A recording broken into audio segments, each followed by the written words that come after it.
What is going on YouTube? We're back with some more Bloodborne.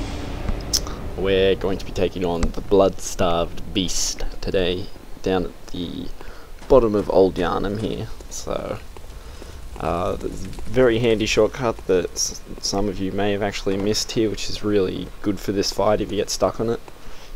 You'll see as I come down here, you can tell I died a few times with this boss because I'm just walking off cliffs. But this door right here, when you get past the chain gun arsehole on the other side of Old Yarnum and go through, you'll get into the bottom of this tower and you can walk all the way up and unlock that door, and then that unlocks the shortcut basically. So it's really helpful for this boss. I say this because there's a good chance you're going to die to this guy. He's super aggressive. All of the bosses so far have been really in your face and have some really nasty combos that if you get caught in them, you're just freaking dead. And yeah, that's basically it.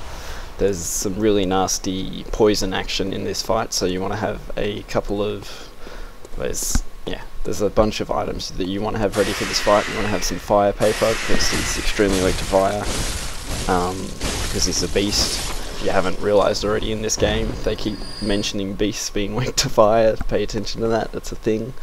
I've come across enemies where my hitting them with the torch does more damage than like a two-handed R2 charged attack, so...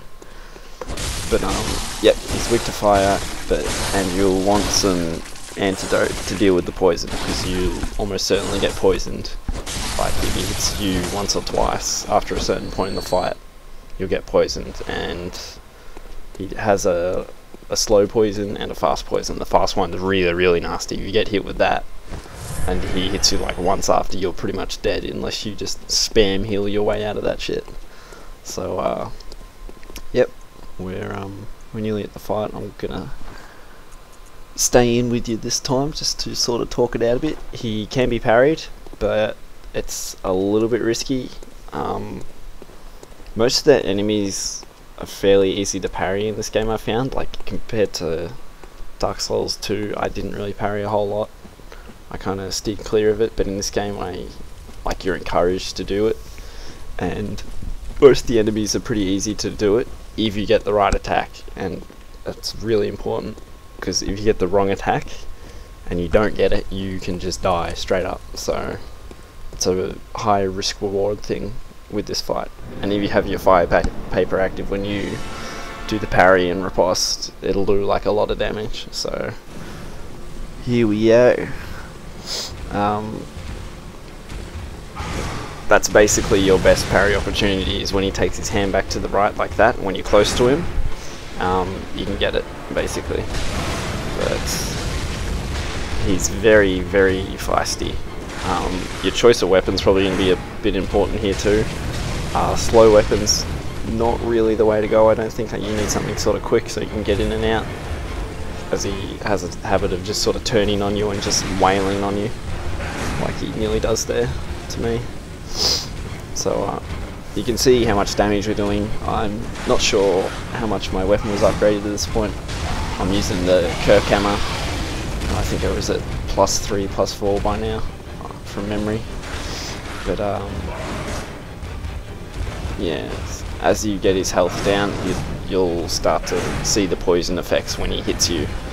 And I can't really remember how this fight went, to be honest. I think I'm going to get poisoned here, yep. So that's the slow poisoning, so that's not too bad, but it's still, like, I could have died just there very easily. And he covers ground very quickly, so you got to be careful when you heal.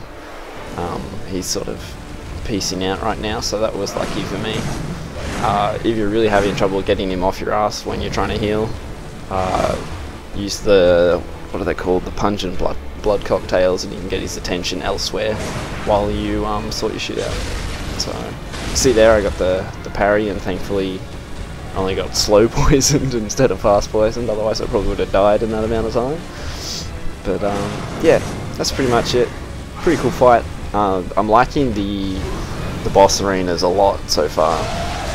I think the first boss is the only time I've really encountered any camera troubles, which is really good. because that's been a part where these games have suffered in the past. It's just the camera just screwing you over and making the fight really hard. So molotov cocktails are another thing. If you're struggling with this fight, bring them in. You can chuck a couple and do some good damage. And it's mostly about avoiding getting poisoned and caught in a combo, because if that happens, you just, like, you see me there, I nearly die, and then I'm just like, alright, what? Let's man mode it and just tank the shit out of it. Lastly, if for whatever reason you run out of antidotes during the fight, there's 3 located at the back behind the like pillar at the front of the room or whatever it is. But yeah, pretty simple. I'll catch you guys with the next one, which I think is the Witch of Hemlock or something. Alright guys, bye.